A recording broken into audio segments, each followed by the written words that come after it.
المبعوث للإنس والجان وعلى آله وصحبه ومن تبعهم إلى يوم الوقوف أمام الملك الديان.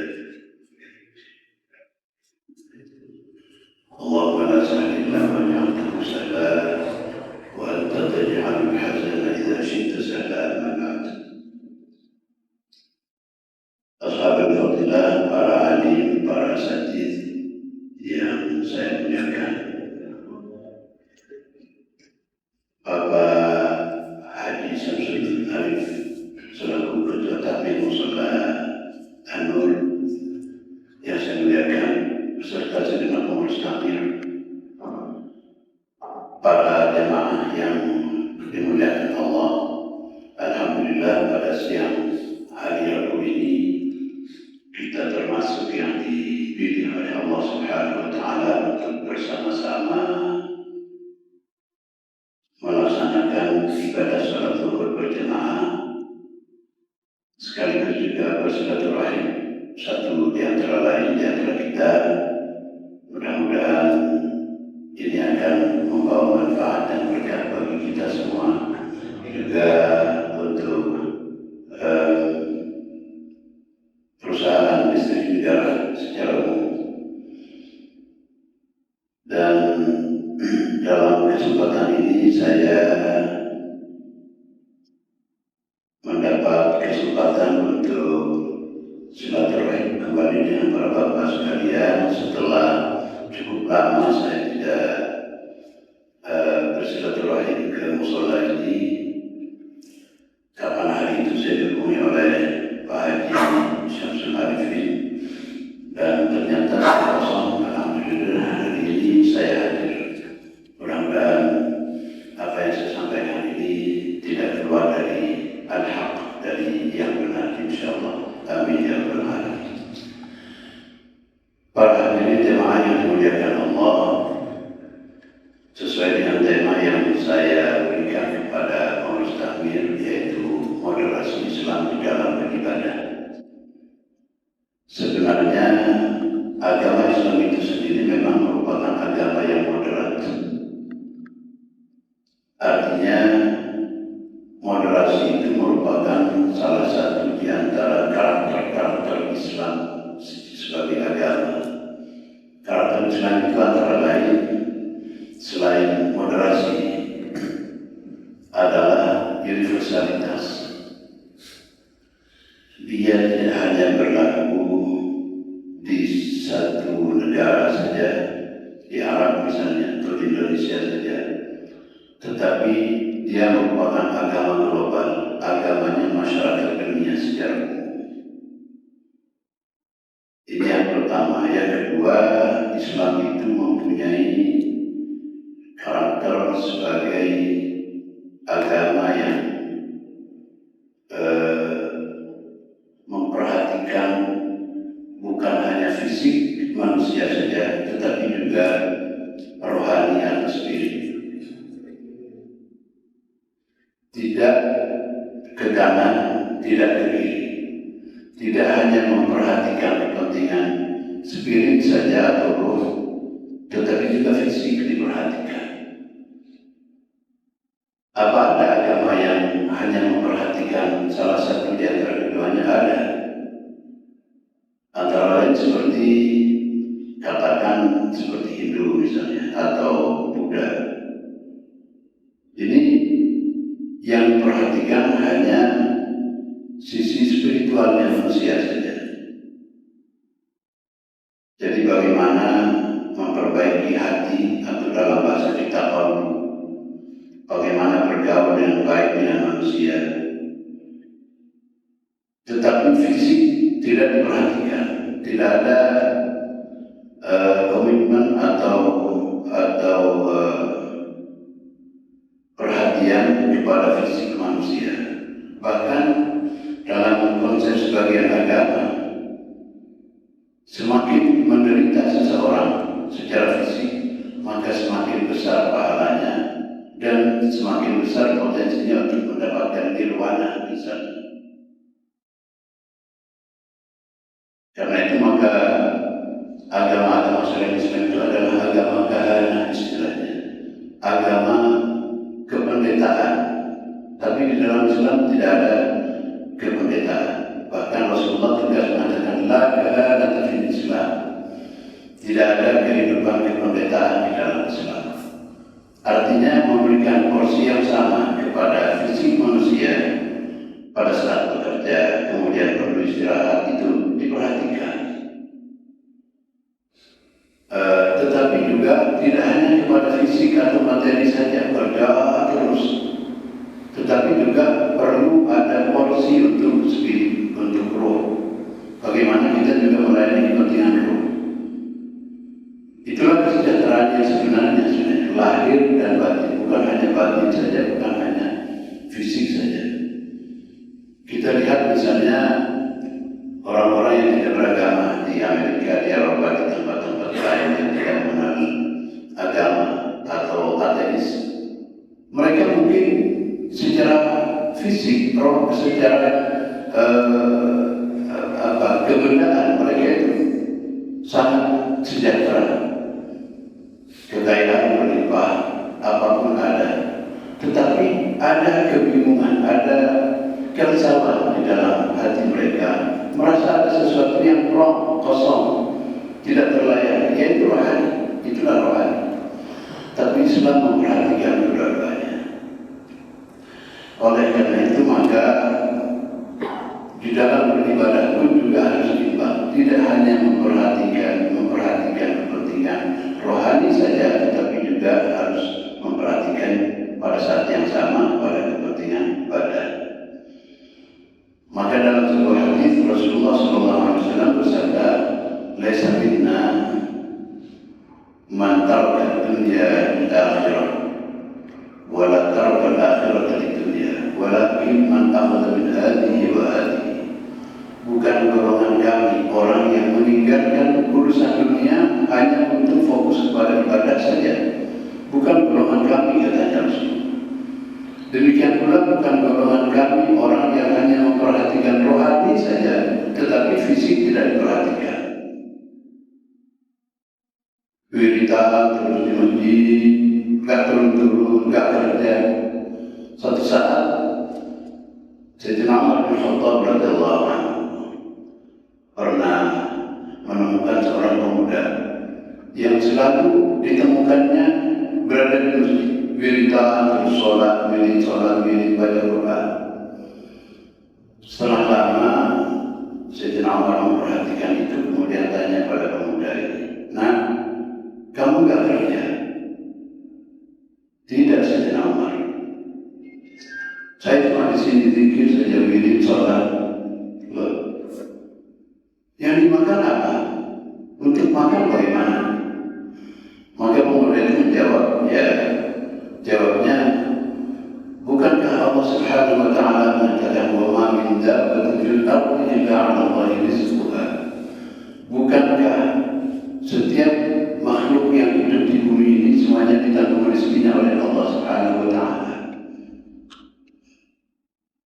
Jawab Sayyidina Umar, komentar Sayyidina Umar, "Oh, memang betul ayatnya itu betul, tetapi pemahaman kamu yang tidak benar.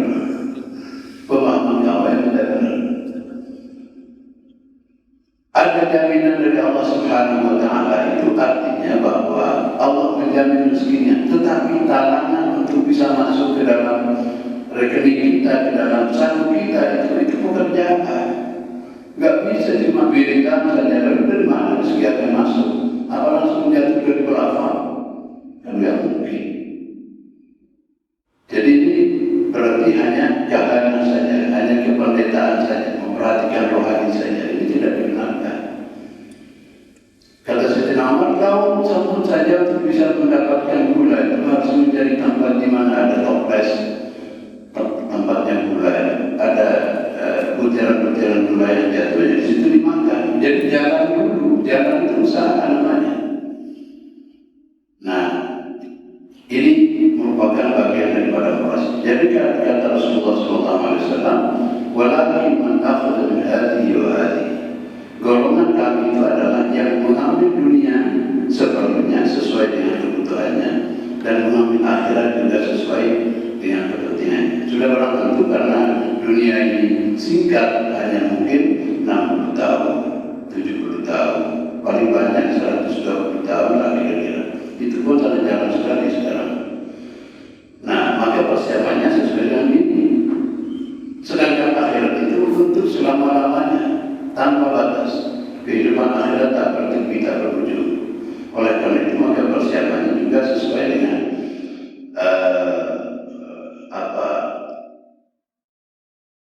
panjangnya kehidupan kita di akhirat. Itulah moderasi di dalam beribadah di dalam Islam itu. Satu ketika Rasulullah SAW masuk ke masjid, kemudian menemukan sebuah tali diikatkan dari satu pilar ke pilar yang lain. Karena itu baru sebelumnya tidak terlihat oleh Rasulullah, maka kemudian Rasulullah tanya, ini apa yang tali pada tali di sini? Oh, itu mana Rasulullah? Itu Zainab binti siapa lupa saya. Zainab itu kalau ibadah di masjid ini kemudian ngantuk, dia berdiri kemudian dia letakkan kepalanya, tangannya di tali ini sampai hilang ngantuknya. Setelah itu sholat lagi, ngaji lagi. Apa kata Rasulullah? Lepaskan tali itu, jangan sampai begitu. Inna li badanika 'alaika haqqan. Badan kamu itu punya hak untuk istirahatkan. Wa inna li zawjika haqqan. Istri atau suami kamu itu punya hak untuk dilayani. Tetapi juga rohani juga penting dilayani. Jadi kedua-duanya sama-sama diperhatikan, fisik maupun rohani sama-sama diperhatikan.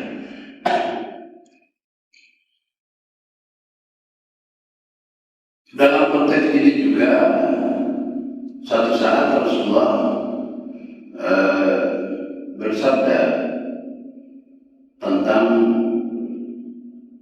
kantuk ini. Kalau kamu ngantuk, tidur dulu.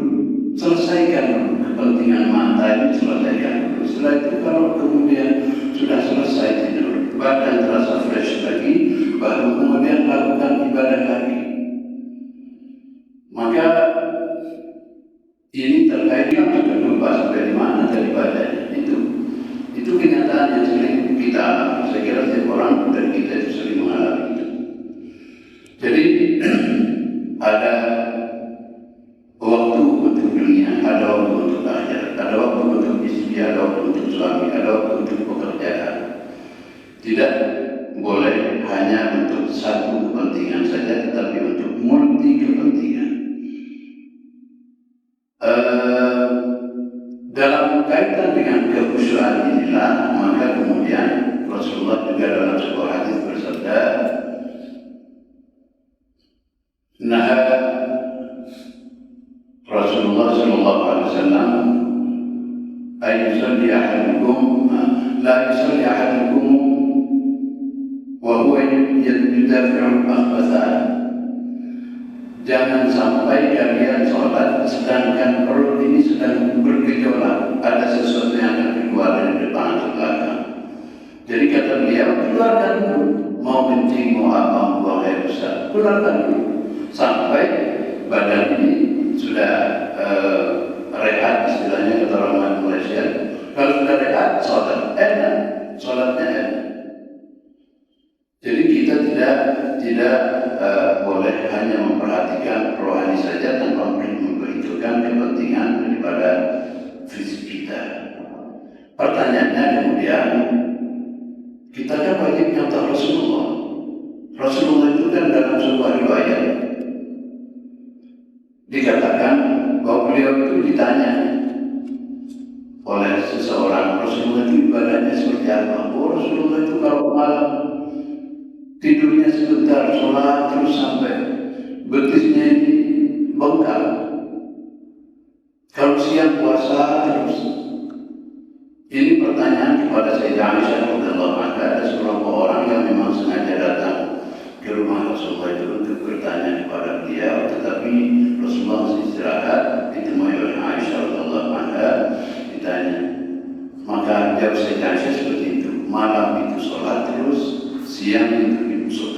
puasa terus.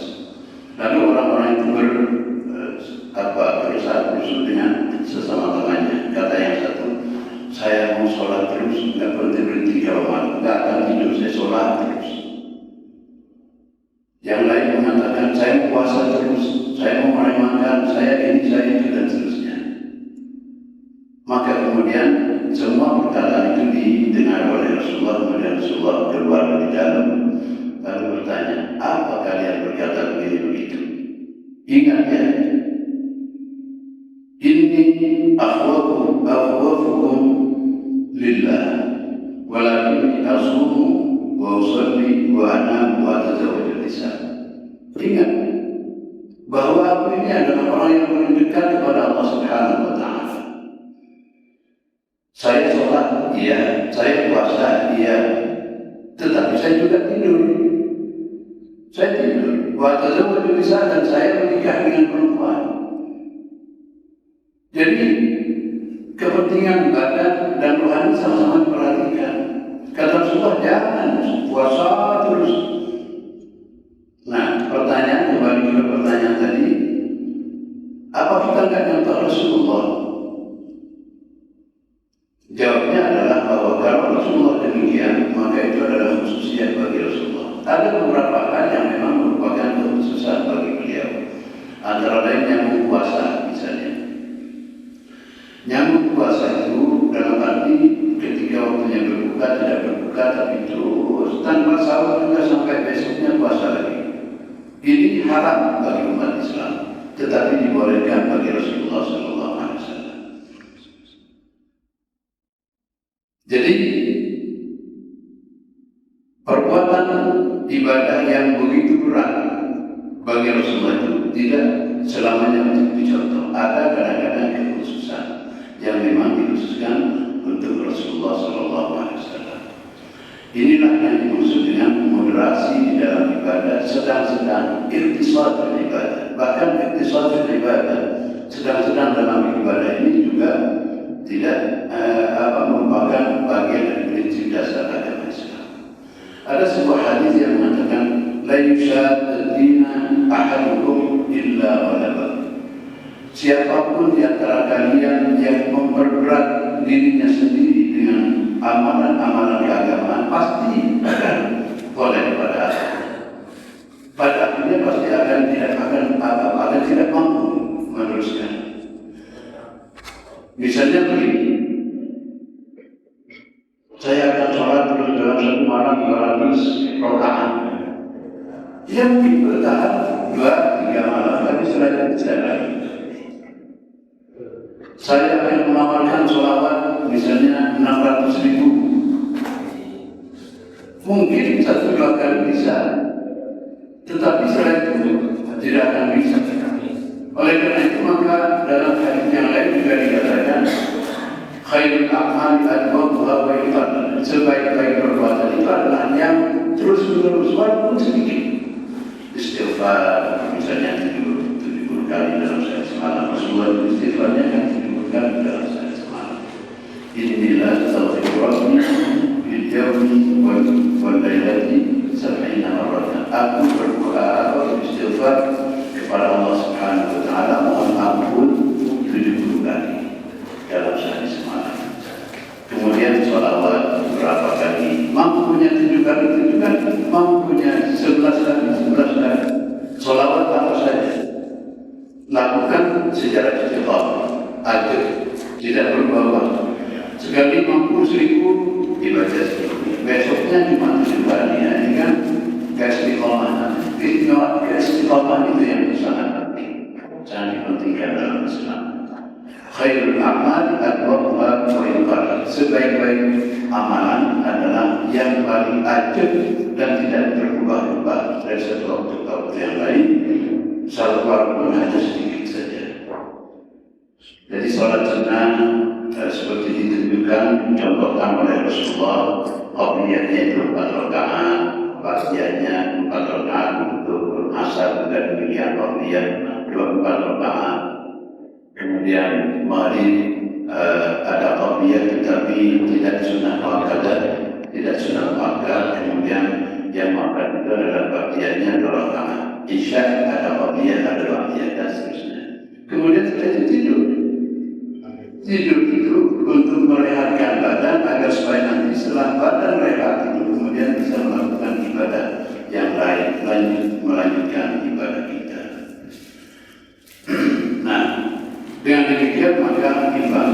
Jadi sesuai dengan hadis tadi, bukan golongan kami orang yang beribadah terus, tapi juga bukan golongan kami orang yang cuma ngurusin dunia terus, tetapi golongan kami adalah orang-orang yang mengambil dari dunia secukupnya dan dari akhirat secukupnya, sesuai dengan kebutuhan masing-masing. Ibarat kita bepergian ke misalnya ke Surabaya, berapa hari kita akan bepergian?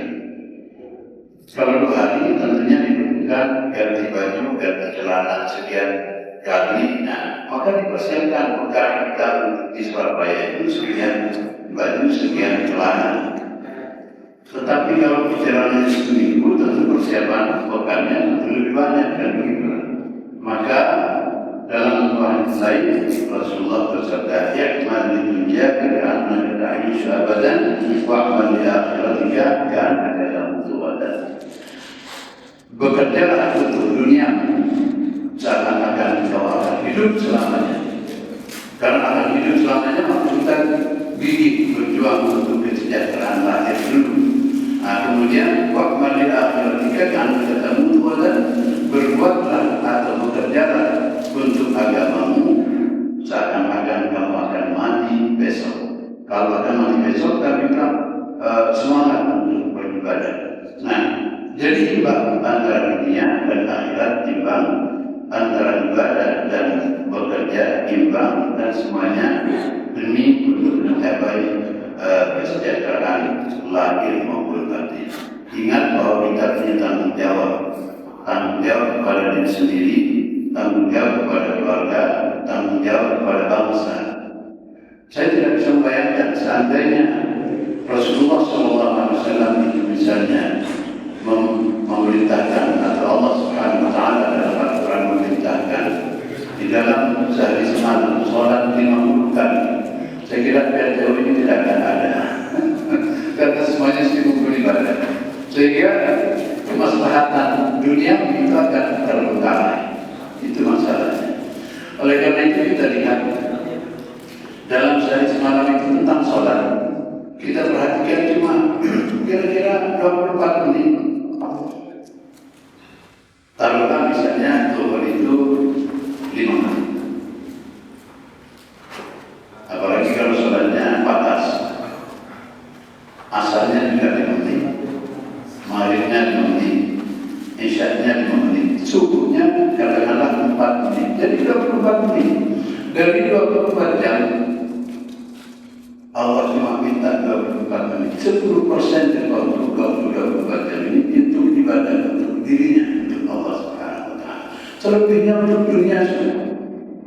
Selebihnya untuk dunia.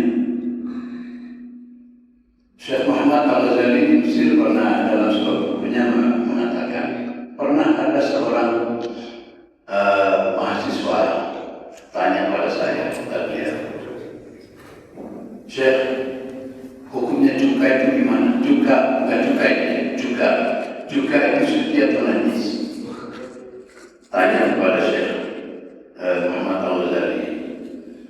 Syekh Muhammad Al-Ghazali tanya balik, "Kamu apa, mahasiswa atau belajar atau apa?" "Iya, saya mahasiswa." "Mahasiswa apa?"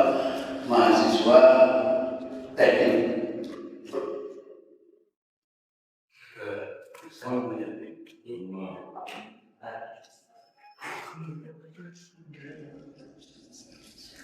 Mahasiswa teknik. Mahasiswa teknik kau tanya masalah suci atau najisnya juga. Kata beliau, sudah kerjakan saja apa yang kamu kerjakan. Kamu bekerja apa? Menjadi mahasiswa kedokteran, mahasiswa teknik, lakukan. Yang penting pahami dulu prinsip-prinsip dasar agama. Tahu sholat yang benar, tahu puasa yang benar, wudhu yang benar. Selain itu, apa yang menjadi tugas kamu dalam hal belajar, terus begitu. Gak usah tanya hal-hal seperti itu. Serahkan itu kepada ulama dan para asatidz yang paham tentang masalah ini. Nah ini, Jadi menempatkan diri sendiri pada tempat di mana kita berada, itulah yang kita syukuri. Maka oleh karena itu moderasi di dalam ibadah ini sangat penting diperhatikan. Jadi bagi para bapak sekalian yang bekerja di seperti PRTU ini, ya lakukan pekerjaan sesuai dengan tugas. Nanti malam harinya baru kemudian kita beribadah kepada Allah secara lebih intens. Tentu tidak semalam suntuk karena besoknya masih akan kerja lagi. Ini artinya memberikan badan haknya, memberikan rohani juga haknya, istri haknya, anak haknya, diberikan semuanya. Sehingga lebih kepada kepentingan-kepentingan yang banyak di dalam kehidupan dunia ini. Jadi ini sesuai dengan fungsi hakikat daripada manusia sendiri. Manusia itu adalah fisik, dia terdiri dari daging, dari tulang, darah dan sebagainya. Ini fisik. Tetapi juga manusia mempunyai spirit yang juga perlu diperhatikan. Dalam sebuah syair, Imam Al-Basti itu mengatakan, ya khadiman bismika wa tasma'a lihimati. Wahai orang yang hanya melayani fisiknya saja, betapa mencapai melayani fisik saja sementara rohanimu tidak pernah diperhatikan. Usahakan untuk memperhatikan rohani juga di samping fisik. Karena kamu menjadi manusia itu bukan karena fisiknya, tetapi fisik dan rohaninya. Kalau saat fisik itu kan kita sama dengan binatang. Kita punya mata, kambing juga punya mata. Kita punya telinga, kambing juga punya telinga. Tetapi satu ini yang membedakan kita dengan kambing, yaitu roh, spirit. Kambing tidak punya spirit, tetapi kita punya spirit. Dan oleh karena itu maka perhatian kepada roh dan materi, spirit dan materi ini semuanya diberi perhatian pada porsi atau proporsi yang benar dan tepat. Nah, ini mungkin apa yang bisa saya sampaikan dalam kesempatan ini terkait dengan moderasi dalam beribadah dan bahkan moderasi Islam secara umum, dan tentu semuanya bermuara kepada upaya kita untuk mengayuh kehidupan agar mampu untuk naik kepada yang sempurna, lebih sempurna lagi sampai paripurna insyaallah, sehingga kita menghadap kepada Allah Subhanahu wa taala bi husnul khatimah insyaallah, dan bi qalbin salim, dengan hati yang sehat, pikiran yang jernih, demi untuk mencapai Allah Subhanahu wa taala. Kira-kira ini yang bisa disampaikan. Mohon maaf atas segala kekhilafan. Ja'alana Allahu mimman yastami'una al-qawla wa yattabi'una ahsana. Wassalamualaikum warahmatullahi wabarakatuh. Waalaikumsalam warahmatullahi wabarakatuh. Pertanyaan. Ada hal yang perlu ditanyakan? Silakan dikasih 2 pertanyaan. Yang mau bertanya?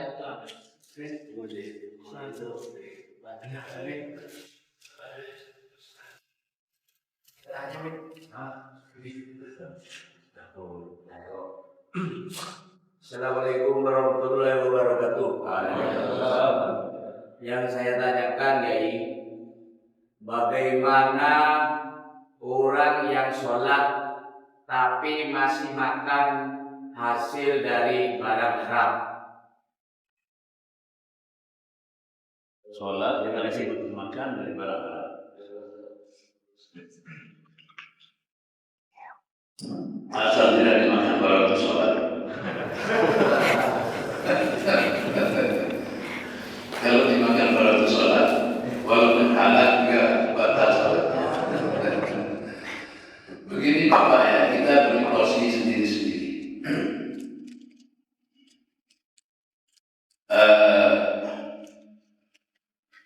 Yang haram itu apa? Misalnya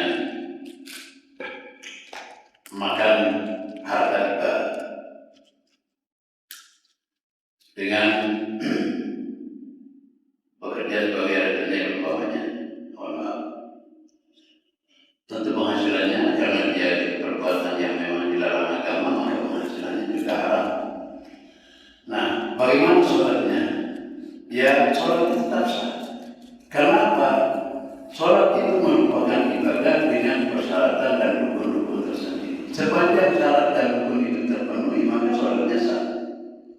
Bahkan seandainya pun kita sholat dengan menggunakan sarung atau baju atau kopiah hasil curian, sholatnya sah. Sepanjang memenuhi syarat. Apa syaratnya? Misalnya menutupi aurat, menghadap kiblat, suci dari hadas dan besar dan kecil. Sah sholatnya. Rukunnya terpenuhi semuanya. Tetapi apakah akan diterima atau tidak itu soal lain. Tapi kalau sah, artinya secara formal itu sah. Soal diterima ya tunggu dulu, itu urusan Allah Subhanahu wa Ta'ala. Naik haji dengan hasil dapat dari penghasilan organ. Hajinya benar mengikuti petunjuk Rasulullah di dalam manasik, sudah benar, dia sah hajinya. Tetapi apakah kemudian hajinya akan diterima? Tentu itu urusan Allah Subhanahu wa Ta'ala. Biasanya tentu menurut para ulama fikih, hal yang demikian itu tidak bisa dikatakan sebagai hajjul mabrur, haji yang mabrur. Karena apa? Karena semuanya mulai dari ongkos sampai biaya hidup di Makkah dan di Madinah, semuanya dari barang haram. Sedangkan ibadahnya, manasiknya mulai dari tawaf, sa'i, kemudian wukuf di Arafah, jamrah di Mina, semuanya dilakukan ya sudah selesai ibadahnya. Oleh karena itu maka dikatakan ada porsi tersendiri untuk yang haram, ya haram. Tetapi kalau ditanyakan bagaimana dengan orang yang mempunyai penghasilan yang campur baur antara halal dan haram, misalnya seseorang bekerja sebagai penghasilannya haram, tetapi di samping itu juga dia berdagang dengan cara yang benar, punya penghasilan dari tanah sawah misalnya, lalu campur aduk antara semuanya itu halal dan haramnya. Ada satu kaidah fikih yang mengatakan idza ijtama'a al-halal wal haram wujida al-haram. Apabila halal dan haram telah berkumpul dalam satu tempat, maka yang dimenangkan adalah haramnya. Yang dimenangkan adalah haramnya. Nah, kalau kita bertamu kepada orang yang seperti ini, apakah kita akan minum kopi yang disuguhkannya atau tidak?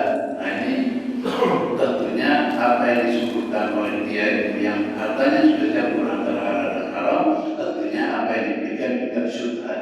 Syubhat itu artinya tidak jelas halal dan haramnya tidak jelas. Kecuali kalau bisa. Kalau bisa, jadi yang untuk tamu semuanya halal, untuk anak istri semuanya halal. Sedangkan hasil main, hasil dari saya tidak berikan kepada siapa-siapa, tapi untuk main lagi misalnya. Yaitu batu yang halal, yang halal. Jadi tetap bisa ada proporsi sendiri-sendiri bagi apa yang menjadi penghasilan kita. Saya kira demikian. Terima kasih. Ada tambahan? Ada lagi?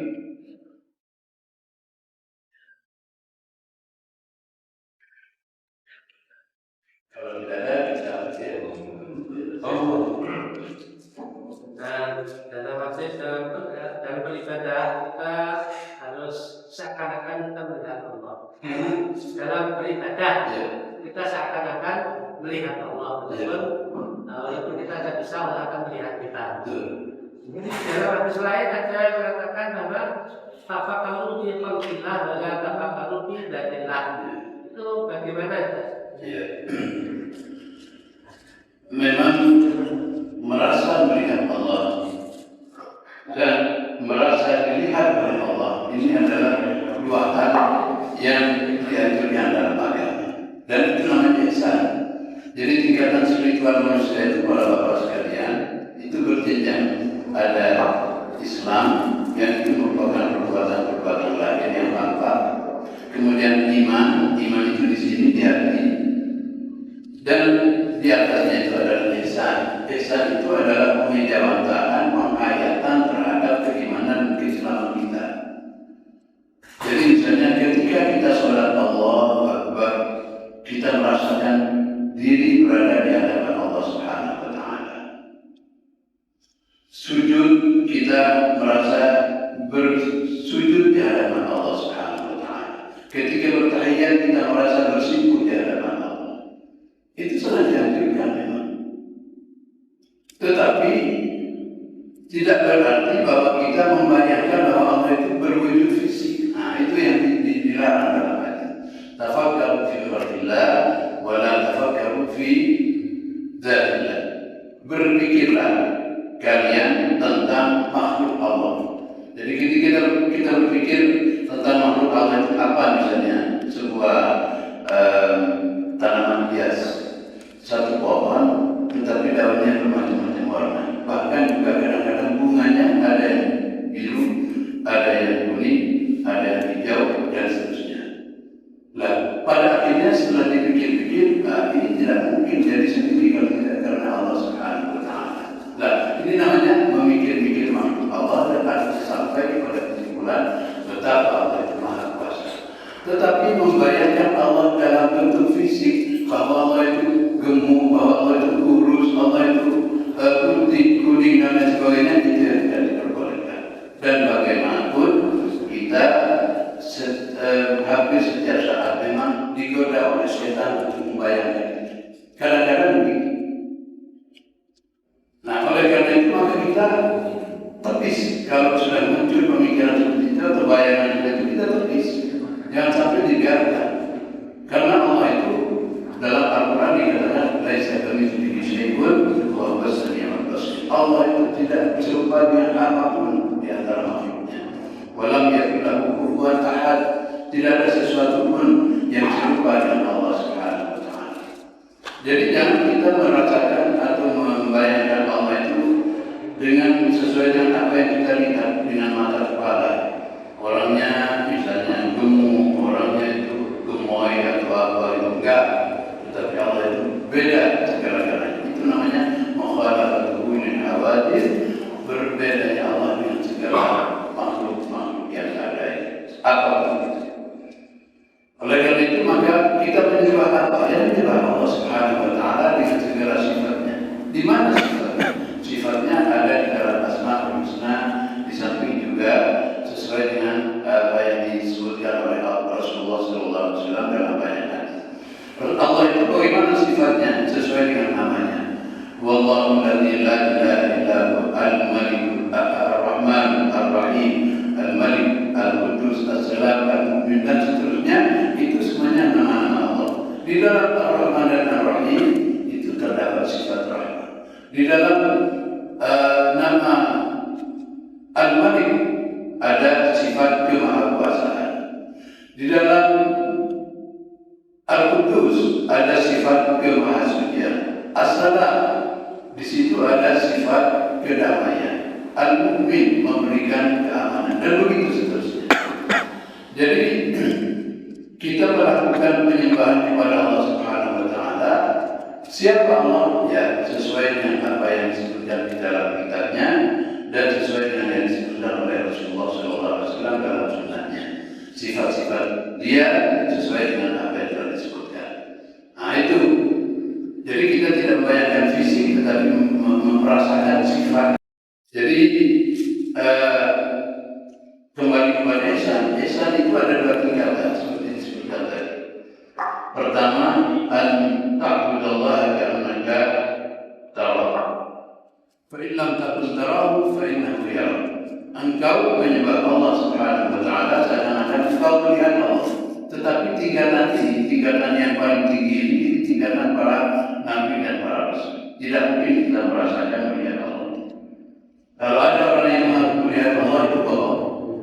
Bahkan Rasulullah SAW sendiri pun di atas langit ketika Mi'raj itu tidak melihat Allah. Sayyidatina Aisyah radhiyallahu anha pernah jauh, man qala laka man haddatsaka inna Muhammadan ra'a rabbahu fis sama' faqad kadzab. Barang siapa yang mengatakan kepada kamu bahwa Muhammad melihat Tuhannya di atas langit pada Mi'raj, maka itu adalah bohong. Ketahuilah bahwa itu adalah bohong. Jadi merasakan melihat Allah itu tidak bisa kita lakukan. Maka tingkatan yang kedua. Apa tingkatan yang kedua? Merasa dilihat dan diawasi oleh Allah Subhanahu wa Ta'ala. Ketika seseorang sudah selalu merasa diawasi dan dilihat oleh Allah Subhanahu wa Ta'ala, maka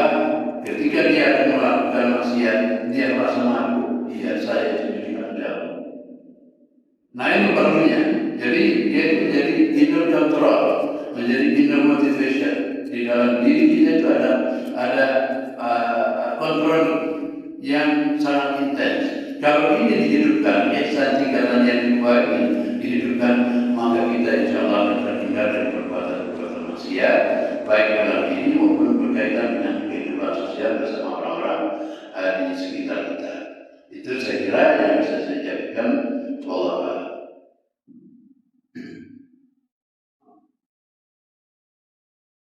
Sudah bisa dihadiri?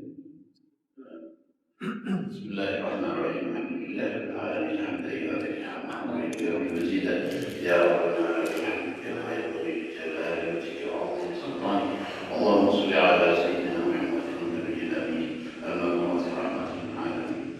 Salatan tufarriju biha 'anna ma nahnu fihi min musibina ya rabbana wa ala alihi wa sahbihi wasallam. Allahumma anfa'na bima 'allamtana wa 'allimna ma yanfa'una warzuqna al-'amala bima 'allamna وجنبنا مسالك الردى واجعلنا من المتقين إماما برحمتك يا أرحم الراحمين. لا إله إلا الله الحليم الكريم سبحان الله رب العرش العظيم. لا تدع لنا في مقامنا هذا ذنبا إلا غفرته ولا عيبا إلا سترته ولا هما إلا فرجته ولا كربا إلا نفسته ولا عدوا إلا خذلته وحزنته وتقبل بشر التقى ولا مشكلة إلا علمتها ولا دينا إلا قضيته ولا مريضا في أهلنا إلا شفيته ولا حاجة من حوائج الدنيا والآخرة إلا قضيتها يا أرحم الراحمين. ربنا هب لنا من أزواجنا وذرياتنا قرة أعين واجعلنا للمتقين إماما. ربنا آتنا في الدنيا حسنة وفي الآخرة حسنة وقنا عذاب النار. وصلى الله على سيدنا محمد وآله وصحبه وسلم والحمد لله رب العالمين. ربنا تقبل منا بسر الفاتحة. أعوذ بالله من الشيطان الرجيم. الحمد لله رب العالمين. مالك يوم الدين. إياك نعبد وإياك نستعين. الصراط المستقيم صراط الذين أنعمت عليهم غير المغضوب عليهم ولا الضالين. Kurang lebihnya saya mohon maaf. Wassalamualaikum warahmatullahi wabarakatuh.